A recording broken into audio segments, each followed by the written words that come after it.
गर्मियों के मौसम में शरीर को ठंडक देने और ऊर्जा से भरपूर बनाए रखने के लिए लोग तरह तरह के तरल पदार्थों का सेवन करते हैं। इनमें जूस, स्मूदी और शेक सबसे ज्यादा लोकप्रिय है। खासतौर पर मैंगो शेक और बनाना शेक गर्मियों में लोगों की पहली पसंद होते हैं। इन शेक्स का स्वाद जितना अच्छा होता है उतना ही जल्दी ये शरीर को एनर्जी भी देते हैं। लेकिन सवाल ये उठता है कि दोनों में से कौन सा शेक सेहत के लिए सबसे बेहतर है। आयुर्वेद के अनुसार फलों को दूध के साथ मिलाकर सेवन करने के कुछ नियम होते हैं। अगर इन नियमों को ना समझा जाए तो यह मिश्रण पाचन में गड़बड़ी, त्वचा की समस्याएं और एलर्जी जैसी दिक्कतों का कारण बन सकती हैं। आज की इस वीडियो में हम यही जानने वाले हैं कि मैंगो शेक या बनाना शेक में से हमारे शरीर के लिए सबसे बढ़िया क्या रहता है। तो चलिए इसी कड़ी में जानते हैं कि क्या बनाना शेक पीना सही है या नहीं। केला एक पौष्टिक फल है जो पोटेशियम, मैग्नीशियम, फाइबर और विटामिन B6 का अच्छा स्रोत है। लेकिन आयुर्वेद की दृष्टि से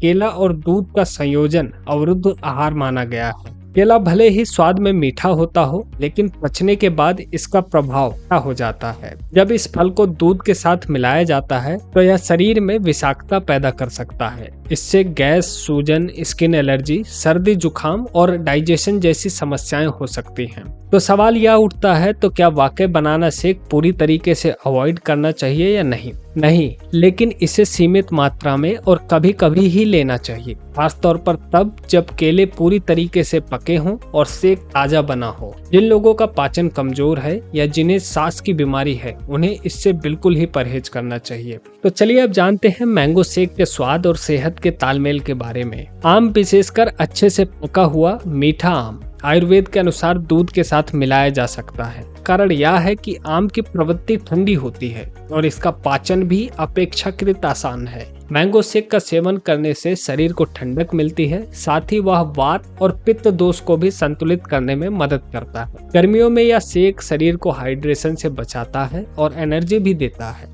अब इसके साथ कुछ ध्यान देने वाली बातें हैं, जैसे मैंगो शेक ताजा और सीमित मात्रा में ही पीना चाहिए। जिन लोगों को मधुमेह यानी डायबिटीज है, जिन्हें मोटापा या त्वचा संबंधी समस्याएं हैं, उन्हें इस शेक से परहेज करना चाहिए या फिर डॉक्टर की सलाह लेकर ही इसे पीना चाहिए। आइए कुछ आयुर्वेदिक सुझाव जानते हैं जिससे कि हमारी जीवन शैली में कुछ सुधार हो सके। दूध के साथ केवल उन्हीं फलों को मिलाएं जो स्वाद में मीठे हों और अच्छी तरीके से पके हों। एवोकाडो जैसे फल भी दूध के साथ लिया जा सकता है, क्योंकि इनका टेक्सचर और प्रकृति दोनों ही उपयुक्त होती है। बेरीज जैसे स्ट्रॉबेरीज, ब्लूबेरीज को भी दूध में नहीं मिलाना चाहिए, क्योंकि ये अम्लीय प्रकृति के होते हैं और इनके साथ दूध पचना कठिन हो जाता है। अगर आप आयुर्वेदिक दृष्टिकोण से देखें तो मैंगो शेक और बनाना शेक की तुलना में ज्यादा सेहतमंद माना जाता है, बशर्ते आम पूरी तरीके से पका हो और ताजा दूध के साथ बनाया गया हो। बनाना शेक का सेवन बहुत सीमित मात्रा में और कभी कभी ही करना चाहिए। इसलिए अगली बार जब गर्मी में कुछ ठंडा पीने का मन करे तो आप अपने शरीर की प्रकृति और पाचन क्षमता को ध्यान में रखते हुए शेक का चुनाव करें। दोस्तों, सेहत से जुड़ी ऐसी ही वीडियोस पाने के लिए आप हमारे चैनल पर विजिट कर सकते हैं और इसे सब्सक्राइब कर सकते हैं। मिलते हैं आपसे किसी और वीडियो में। अभी के लिए धन्यवाद।